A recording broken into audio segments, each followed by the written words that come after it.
Welcome to conversions from binary to decimal. We'll do a little bit of background on computers and binary numbers and why this is important.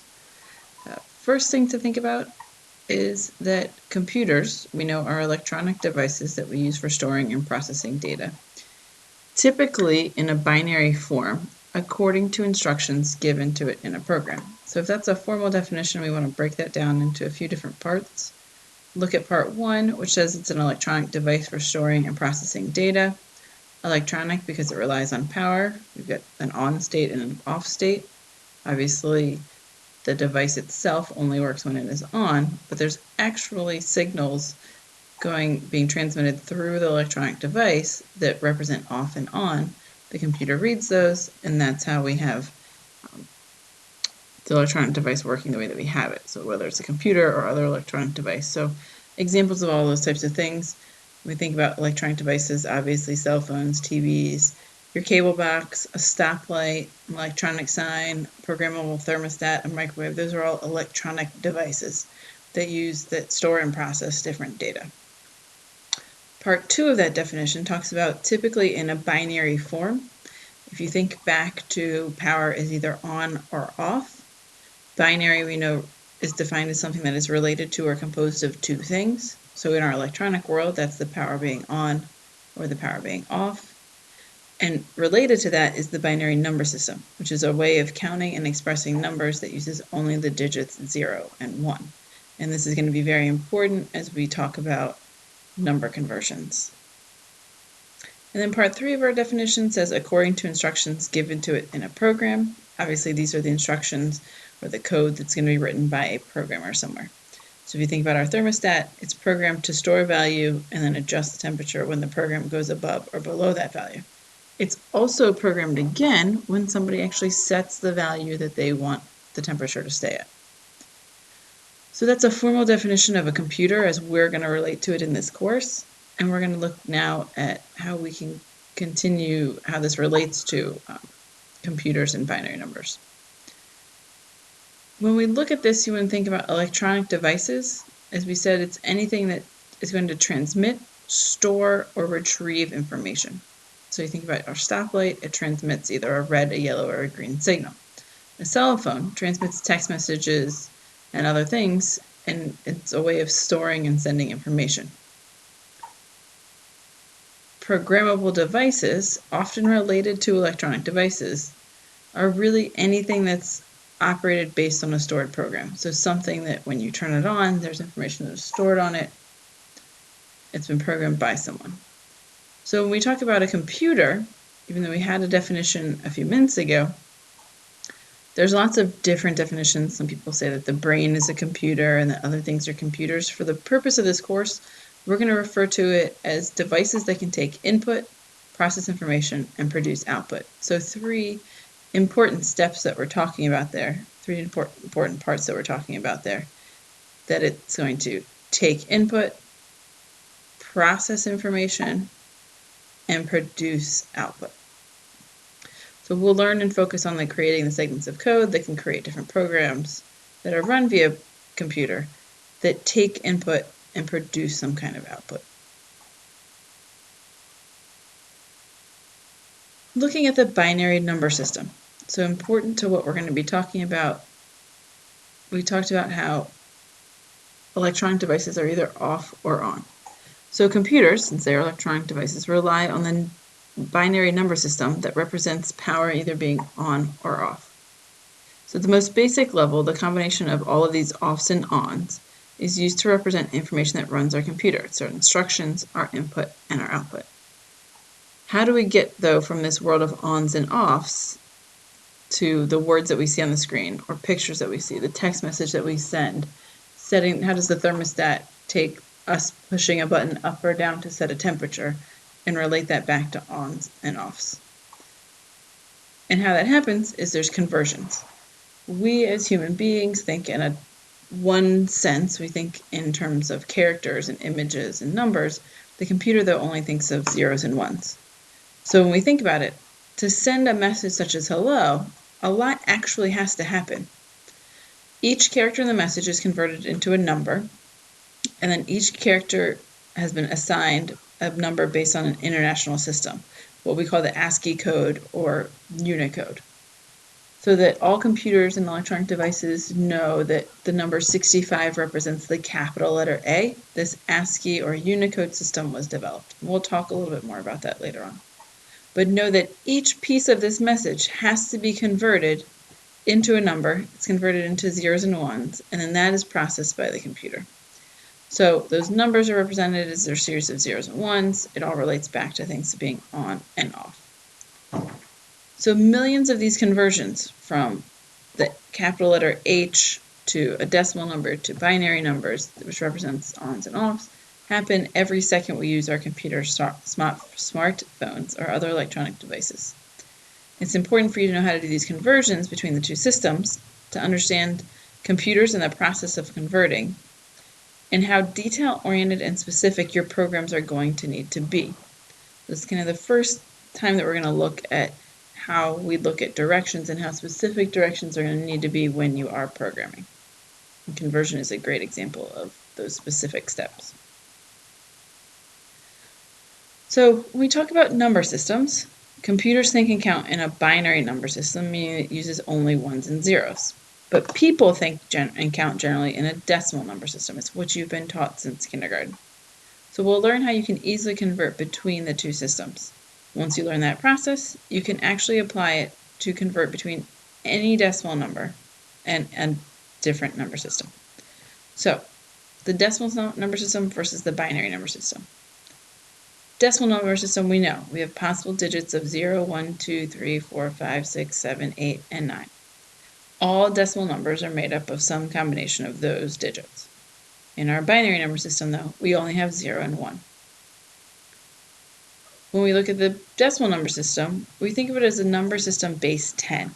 So each digit represents a different weight of 10.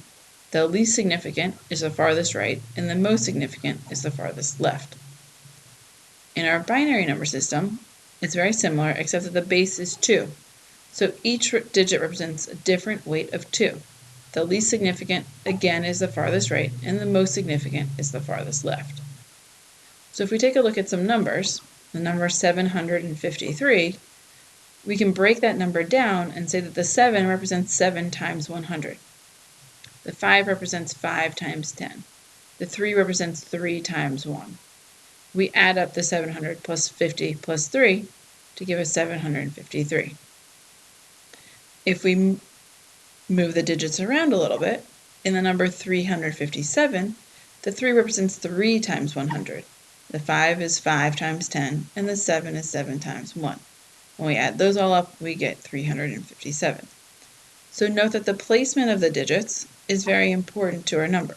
And if we rearrange them one more time, in the number 537, 5 represents 5 times 100, 3 represents 3 times 10, 7 represents 7 times 1. We add up 500 plus 30 plus 7 to give us 537. If you want to think back to kindergarten, you may remember working with wooden blocks, and you were given different wooden blocks of different sizes. You had the ones blocks, the tens blocks, the hundreds blocks, the thousands blocks, and you were asked to kind of put numbers together based on how many of those blocks you needed. So kind of the same way that we want to think about numbers today. How, though, do we go from our number into a different base? So when we look at any number, we have this process called weighted multiplication. It's the process that we use to convert a number from a different base into decimal. We can also use it to look at how we get our decimal numbers, kind of what we saw on the last slide. So if we look at our example, 79,653, and you're going to notice this little 10 down here in subscript. That tells me that this number is in base 10, that it's a decimal number. As we work with numbers of different bases, you'll see different numbers down here on the lower right-hand side. That just tells me which number system I'm working in at the moment. So thinking back to what we said, our least significant digit is going to be over here, right here. And then our most significant digit is going to be on the far left. So our least significant digit in this example is 3.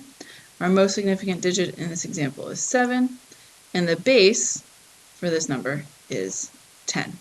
So it's important information that we need to be able to recognize as we're going through this process.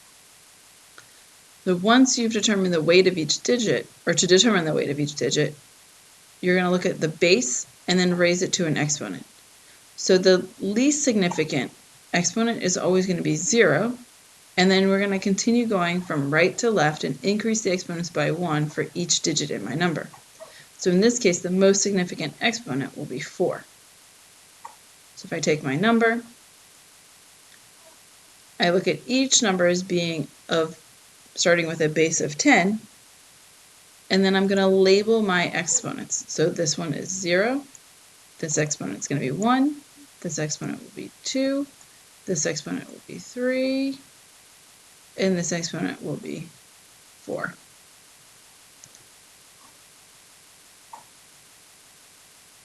So now I want to multiply that value by my base or exponent and then add them all up. So we know that any number raised to the 0 power is 1. 10 to the first power, any number to the first power, is the number itself. 10 squared, we know is going to be 100. 10 cubed will be 1,000. Sorry for the really bad writing. And then 10 to the fourth will be 10,000.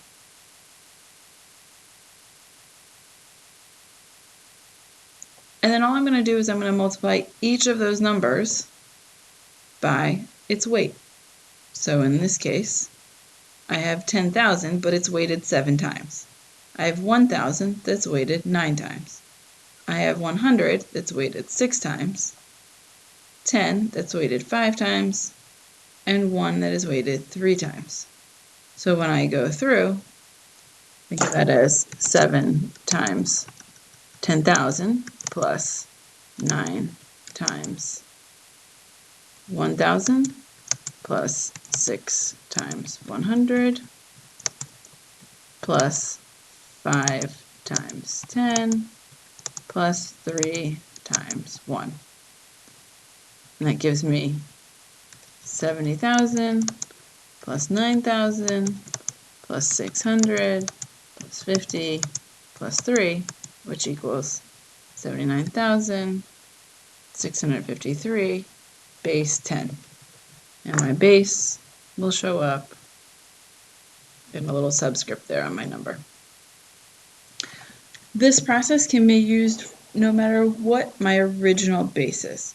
This is just an example that you should be somewhat familiar with in terms of the way that you've learned counting for years. So how do we apply that weighted multiplication if we're going through and converting from binary to decimal? So we have to look at our least significant digit is going to be a 0, coming from right here. Then our most significant digit is going to be a 1. And our base for this number is base 2. So we go through the same concept.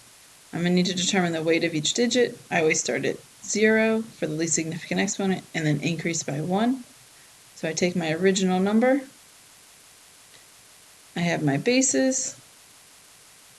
I label in my exponents. So I start with a 0, a 1, a 2, a 3, and a 4.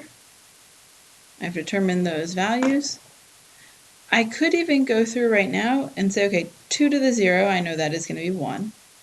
2 to the first power, I know that's going to be 2. 2 squared, I know is going to be 4. 2 cubed, well, that's just 4 times 2, so that's going to give me 8. And then I take my 8 times 2 to give me 2 to the fourth power, and I get 16. Now I'm going to multiply my value by its weight. So I'm going to do 1 times 16, 0 times 8, and you're going to notice that with binary numbers this is going to be very easy because you're either always multiplying by a 1 or a 0. So when I'm multiplying by 0, I know that's going to be a 0, and I'm multiplying by 1, it's going to be 1. If we write it out, it still would be 16 times, 1 times 16 plus 0 times 8 plus 1 times 4 plus 1 times 2 plus 0 times 1. That gives me 16 plus 0 plus 4 plus 2 plus 0, which gives me 22, base 10. So this is how I would convert, and I could say that 10110 in base 2 is equal to 22 in base 10. So that is your conversion, and how we go through and convert from binary to decimal.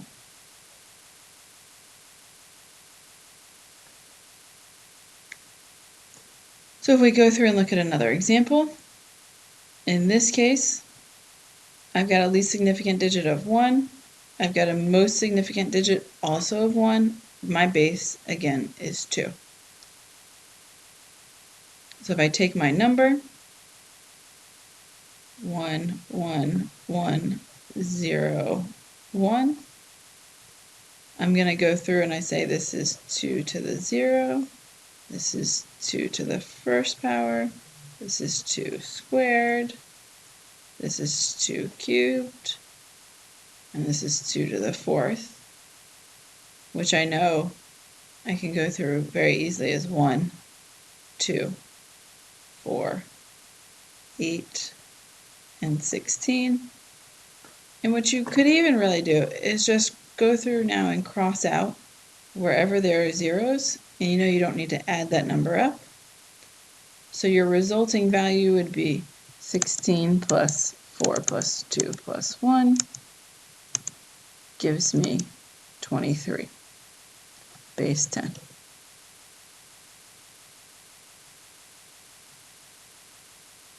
So if I look at it again, I can say 10111 base 2 equals 23 base 10. And that's a simple number conversion. So notice that ended up being 1 higher than the example we had just gone through. So try this one on your own for a minute.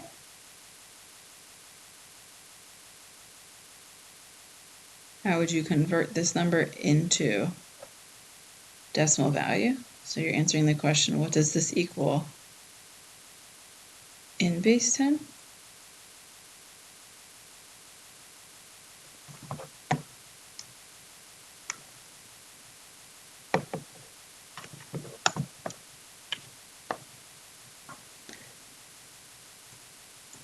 I can identify my least significant digit as a 1, my most significant digit is a 1 as well, my base is 2. My number powers, when I'm looking at them, I'm going to go through and I've got that this starts at 2 to the 0, 2 to the first, 2 squared, 2 cubed, 2 to the 4th, 2 to the 5th, 2 to the 6th, which I can easily go with. This is always going to be 1, and I just keep multiplying by 2 each step I go through. 16, 32, 64. I can go through and kind of cross out wherever there are zeros, because I know I don't need to add those up, because 0 times anything is going to be 0. That leaves me with the values that I do want to add up. 64 plus 16 plus 8 plus 1 gives me 89. So I can say 1011001 in base 2 equals 89 in base 10. Now how can I check my answers? How can I also convert the opposite way. What if I have a decimal number and I want to convert back into binary? Well, this process was called weighted multiplication. The opposite of multiplication is division. So we can use a process called successive division to convert from decimal into a different base. So that process starts by taking my original number in decimal format. I'm going to divide it by the new base that I'm converting into. The remainders, this is where it becomes important, the remainders are going to be the pieces that actually make up my answer. So what do I have left over every time that I divide? And it's important to realize that the first remainder is going to be my least significant digit.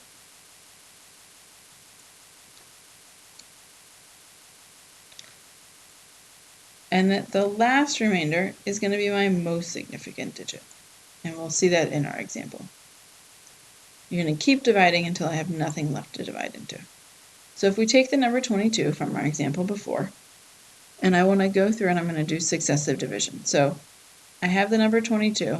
I want to go into the base that I'm going to go into. My new base is 2. So that's what I'm going to divide by. So I take 22, I divide it by 2. And notice I'm going to kind of do this division backwards because I don't know how many times I'm going to need to divide. But 2 goes into 22 11 times with a remainder of 0. There's nothing left over. So when I look at my answer in base 2, this number, this 0 right here, is my least significant bit, my least significant digit. It's going to be my farthest right remainder. And then I'm going to continue this process of dividing by 2 until I have nothing left to divide. So 2 goes into 11 5 times, which would be 10, so I have a remainder of 1. And then my remainders just keep building my number from right to left. So now I divide 2 goes into 5 2 times, which would give me 4. So 5 minus 4 gives me a remainder of 1. I divide again, 2 goes into 2 1 time, and this is an area where people commonly make mistakes. 2 goes into 2 1 time with a remainder of 0. And then 2 goes into 1 0 times with a remainder of 1. And now I can't divide into 0, so this is my stopping point. It's important that you notice that you will always end up in a stopping point where this is going to be a 0. And you'll have some kind of remainder over here. And in terms of binary, that remainder will always be 1. If I was converting into a different base, that number would be different. But I've reached my ending point when I can no longer divide. And if we look back at our notes, this proves that what we did a few slides ago is correct. I get the same number, 22 equals 10110.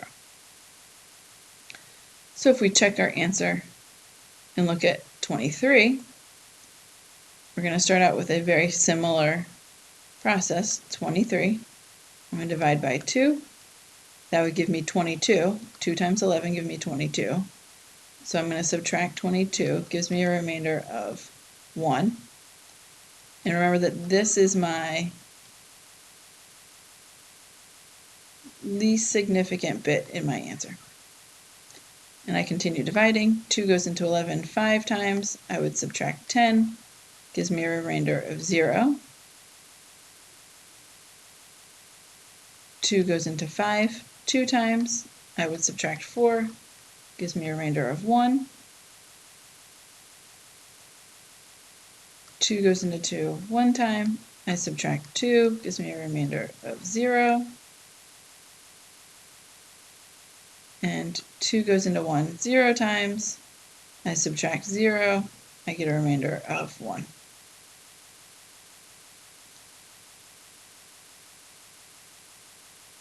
And then to check our third answer, where we got 89, you're going to have to do a little bit more division on this one just because the number is larger.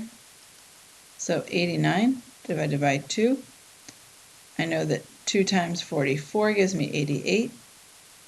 So I have a remainder of 1.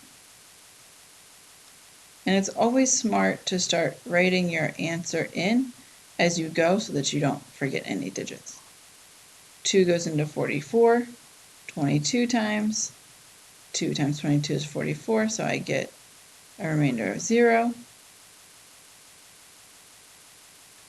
2 goes into 22 11 times. I subtract 22, I get a remainder again of 0. 2 goes into 11 5 times. I subtract 10, I get a remainder of 1. 2 goes into 5 2 times. I subtract 4, I get a remainder of 1. 2 goes into 2 1 time. I subtract 2, I get a remainder of 0. And then 2 goes into 1 0 times. Don't forget to subtract this 0. This 1, this is your most significant digit or most significant bit. So it's very important that you don't forget that last value. And in terms of a binary number, you should always end with a 1 as your most significant bit. And notice that I'm saying bit because when we talk about binary, because there are only 2 options, it's the smallest amount of memory in a computer, which is 1 bit. So we call it a binary bit, where it's either going to be the value of 0 or the value of 1. Some people don't like this successive division in terms of dealing with binary numbers, so there is another way of going through and calculating and converting from decimal to binary. So an additional way to do that is to write out all of your possible weighted bases that you might need for a specific number. You're going to write out all the bases until you reach a number that is higher than the number you are actually converting. That way you know you're going to subtract enough values. Then you're going to start with the highest value you can subtract from your number. Subtract that, placing a 1 as the digit in your answer when you do subtract it. And anytime you don't have enough to subtract, you'll place a 0. And again, you're going to continue subtracting until you have no values left, similar to how we divided until we had no value left. So if we look at our original example of trying to convert 22 into a binary number, I'm going to start with 2 to the 0, which is 1. Then I would go 2 to the 1, 2 squared, 2 cubed, 2 to the 4th, and 2 to the 5th, knowing that this is going to be 1, this represents a 2, this represents 4, 8, 16, which isn't higher than 22, so I'm going to go one additional digit just to make sure. And I know, can I subtract 32 from 22? No. So I will put a 0 here because I can't subtract out 32, but I can subtract out 16. I get 6 left over, so I subtracted out a 16. I can't subtract 8 from 6. 8's too high, so that'll be a 0. I can subtract out a 4, so I subtracted out a 4. That one gets a 1. I've got 2. I can subtract a 2, so that gets a 1. That leaves me with 0. I can't subtract out a 1, so this gets a 0. And again, I get the same answer from before when converting. Some people find this way easier. It's definitely somewhat of an easier way when you are looking at converting into binary. It is not as easy a way when converting into other numbers. We'll take a look at it again, an example of it again real quickly.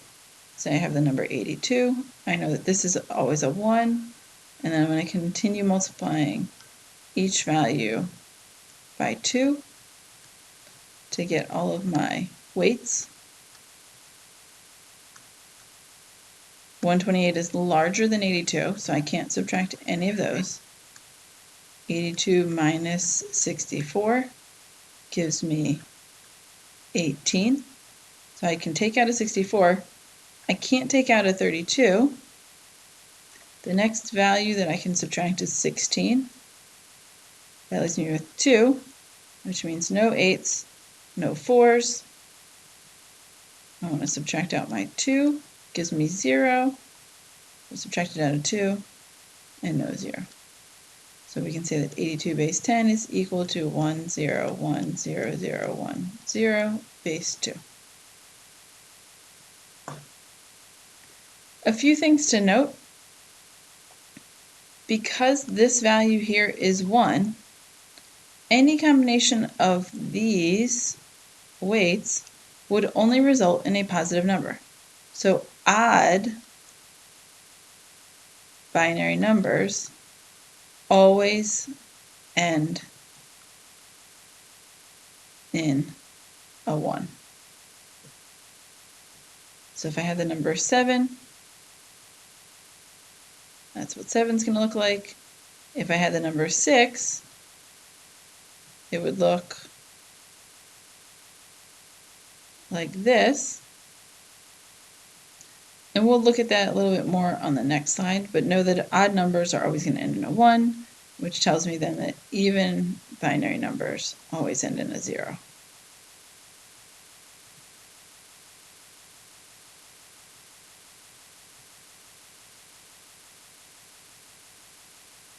So they're always going to end in a 0. Taking a look at binary numbers and decimal numbers and counting, something that we do with numbers all the time. If somebody asked you to count in a decimal number system, it would be pretty easy. You're going to go through all of your possible digits, 0, 1, 2, 3, 4, 5, 6, 7, 8, 9. Once you reach 9, which is your last and your highest possible digit, you reset that digit and you start back over at 0, 1, 2, and follow that pattern, and you raise or increase my next most significant digit by 1. The same is true when we're counting in binary numbers. So if you take a look at each of the columns here, right, my possible digits are just 0 and 1, so I go 0, 1, then 0, 1, and I increase this digit to 1. I had to kind of raise the next significant digit. When I go through and look at how this pattern continues, I go through 0 and 1, and since this was at a 1, this had to reset to 0, and I raised my next digit. I have to go through that whole process